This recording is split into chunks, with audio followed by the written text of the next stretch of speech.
செல்வ கணபதியே எங்கள் குல சித்தி விநாயகனே சிவகுல தவ கொழுந்தே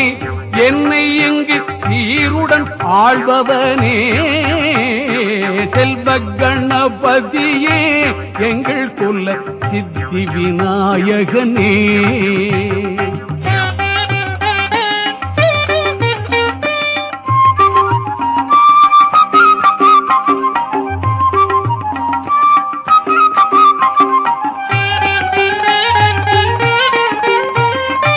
ஆதிக்கும் காரணனே பிள்ளை முக ஆனந்த பூரணனே ஆதிக்கும் காரணனே